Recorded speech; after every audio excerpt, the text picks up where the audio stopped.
One more quick thing I'd like to bring to your attention before we move on to the United States properly. Over the previous two parts I posted 3 photographs that all had something in common. I didn't draw your attention to it, but you may have noticed it, even if subconsciously. Possibly having noticed it, you thought it was just a coincidence and didn't pay it any further attention. Take a look at these 3 photographs again. They were the ones of Karl Marx, George Washington, and Marquis de Lafayette. If you missed it, here they are again side by side. Look at what they're all doing with their right hand. Now, why are they all hiding their hand like that? What does this hidden hand gesture mean? Does it mean anything at all? Perhaps it's just coincidence. Well, let's take a look at some more portraits of famous personalities from history.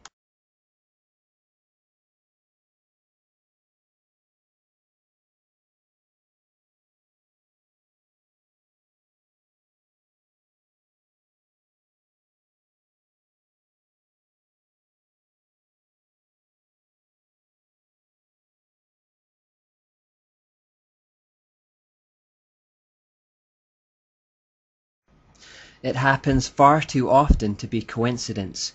This hiding of the hand gesture is actually from the 13th degree of Freemasonry, which is also known as the Royal Arch degree. It is symbolized with the triple Tau. Now, this gesture is the sign of the master of the second veil. I won't go into the details of it, but basically what this gesture is doing is signaling to other initiates that they're part of the secret brotherhood and that their actions are inspired by Masonic beliefs. What they're saying is, it doesn't matter what I appear to be on the surface.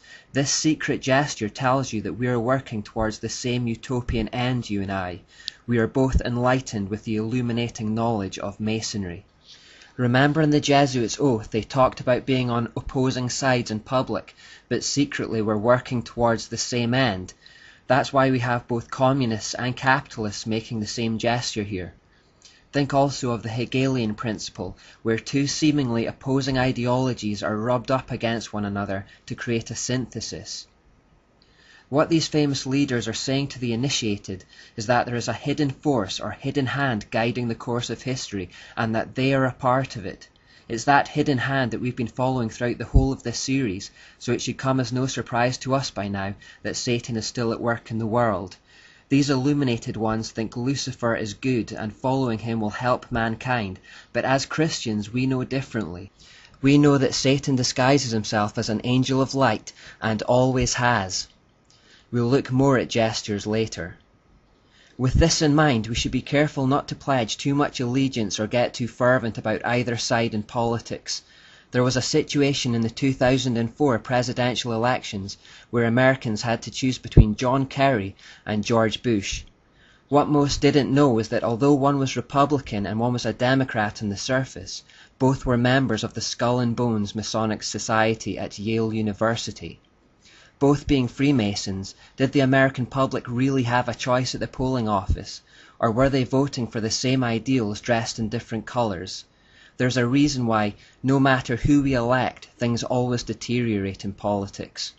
Remember, the Jezebel spirit looks to control men of influence for her own ends, so she will always go for the leaders of nations. That's why we should pray for them. But we should also remember the central verse in the whole Bible, which is Psalm 118:8, and which says, "It is better to put your trust in God than in man."